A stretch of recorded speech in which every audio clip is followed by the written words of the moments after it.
extraordinaire. C'est celle de Minou Drouet. Alors l'auteur, c'est Stéphane Sanchez. Le titre, Deux enfances, Minou Drouet et moi aux éditions Favre.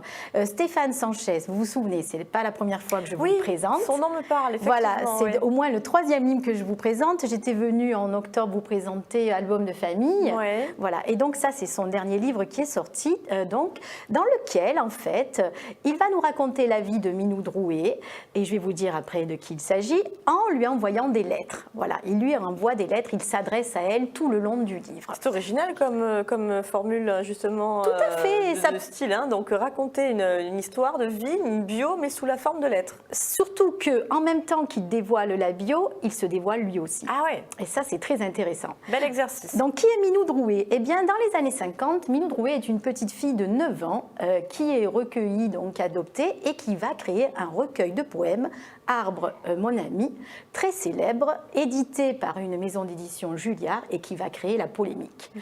Qui est cet enfant? Est-ce qu'elle a vraiment les capacités d'écrire un tel joli poème?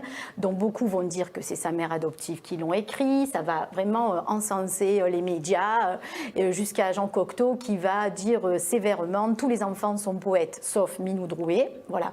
Donc il y a vraiment cette polémique dans ces années 50, mais malgré tout, elle va écrire pendant une dizaine d'années et puis après se recueillir et ne plus apparaître dans le monde de la littérature.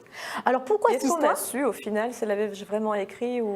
Alors dans l'enquête, il y a une enquête qui est faite justement à découvrir dans le livre, hein, puisque l'auteur le fait. Donc lui il a enquêté, il a enquêté tout à fait, réhabiliter Minou. Alors je ne le dis pas parce que c'est à vous de le découvrir dans ses lettres.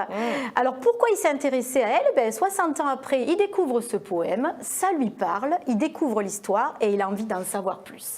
Voilà. Et tout en découvrant l'enfance de cette jeune femme, sa vocation, ses plaisirs, son amour pour la poésie, lui, il se retrouve là-dedans parce qu'il aime aussi la littérature, parce qu'il découvre qu'il est un enfant, entre guillemets, différent puisqu'il va dévoiler son homosexualité.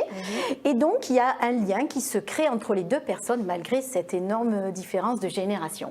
Voilà, donc, on lit ça avec bienveillance, avec tendresse, en même temps qu'on découvre cette histoire qui n'est pas forcément si connue que ça et puis qui date de 50 ans en arrière. Hein, donc, c'est intéressant d'aller voir ça. Portrait croisé au travers de cette correspondance fictive. Un portrait croisé de deux écrivains, d'une ancienne génération et de maintenant.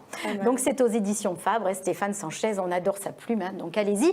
Et surtout, vous pouvez vous la procurer à la librairie Le Blason à Aix-en-Provence où il travaille. Ah ben tiens, comme ça on peut le rencontrer et échanger directement avec lui. Il est formidable. Parfait. Et donc, comme ce sujet m'a plu,